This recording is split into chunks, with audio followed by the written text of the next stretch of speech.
Welcome to 4 Movies, where I will be discussing 4 movies that have something in common. But what they have in common, I know, but do you? If you do, say it before the end of the video, and then, we'll believe that you knew what you were talking about, because if you wait till I say it, then everyone will be like, no. And guess what? This one's mildly difficult. I wouldn't say it's super difficult. I think it's a 50-50. But it's going to be fun. And I hope to have fun with you.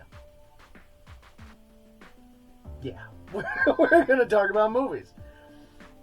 Right off the bat, this is also, all these movies are horror movies. So if you're a horror movie fan, you should have a blast with this one too. Let's go. First off the bat, we're coming in hard with a killer soundtrack. What is this? Oh, is that my arm? Oh, there's my arm. Coming in with a killer soundtrack. Bam! Dee Snider's Strangeland. If you don't know who Dee Snider is the lead singer of Twisted Sister. You know, the I want to rock.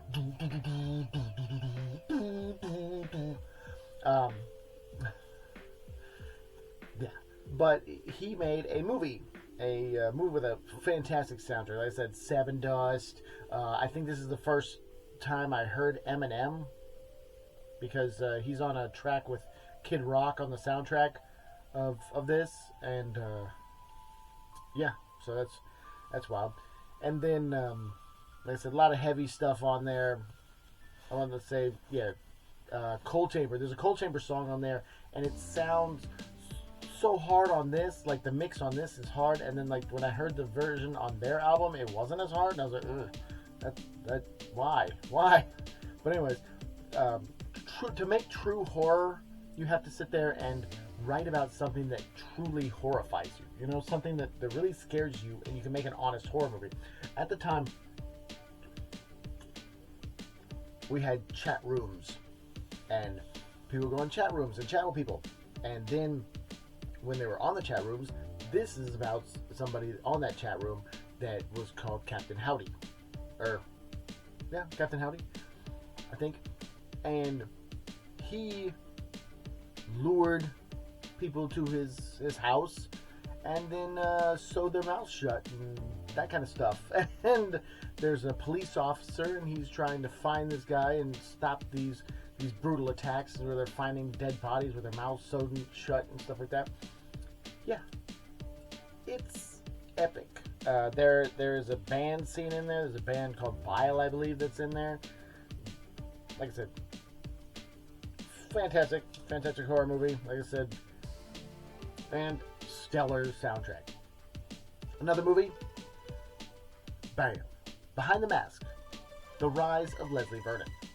This movie is like Scream level satire, and so epic. Like I would say masterfully crafted. It's one of those things where it's like, it's so well done, in my personal opinion. Like, it's one of those things where it's like made by the lovers of horror movies, and it becomes its own legacy horror movie. Honestly, like, it's one of those things where it's like, it's so good.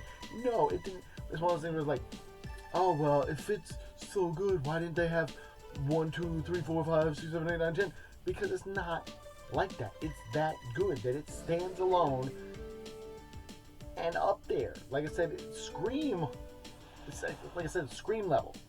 Like, Scream franchise is like, well, Scream 3, Scream 4, Scream 4. I could give 2 hoots about any Scream movie other than the first one, honestly.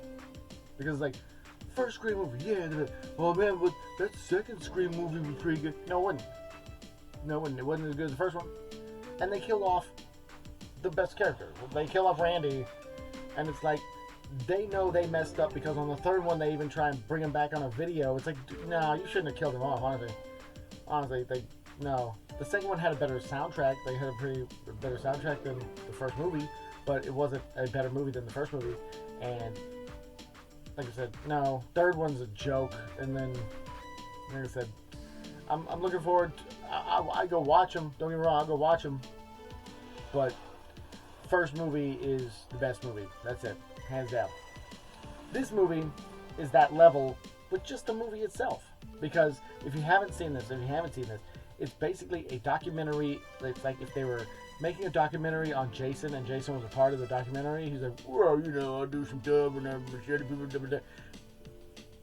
Leslie Vernon is showing them what he does, and he's a mass killer and stuff like that. And the story, it's one of those things where it tells the story from afar, and then eventually you're just in it, and it's so well done. Like I said, if you haven't seen it, definitely see it. I definitely recommend it. If you like Scream, I believe that you'll like that. Now, we go on to a third movie. Some people don't like this movie. Some people have really not liked this movie, but I do like this movie. Bam! Freddy's Dead. The Final Nightmare. But it wasn't.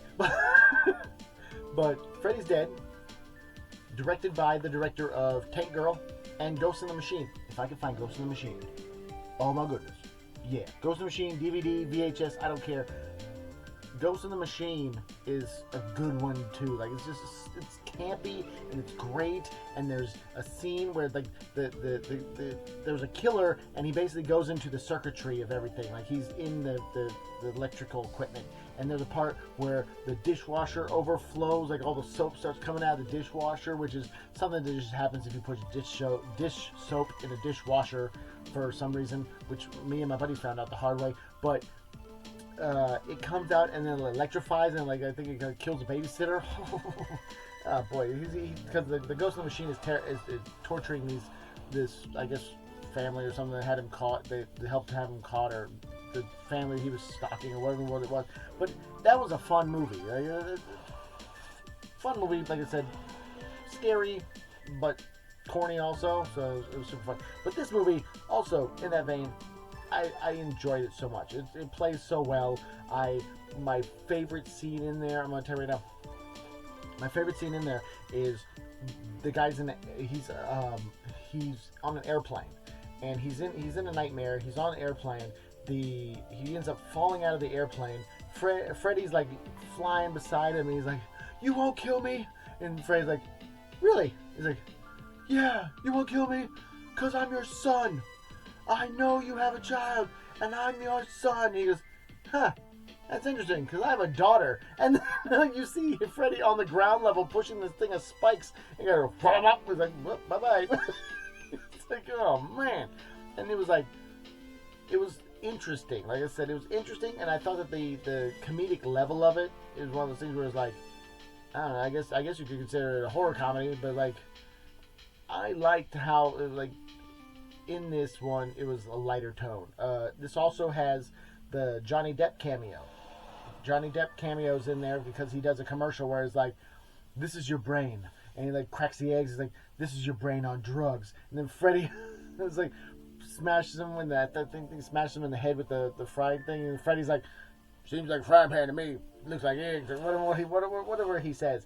And then you got Anna-Gata-Da-Vida by Iron Butterfly playing in there. Anna-Gata-Da-Vida.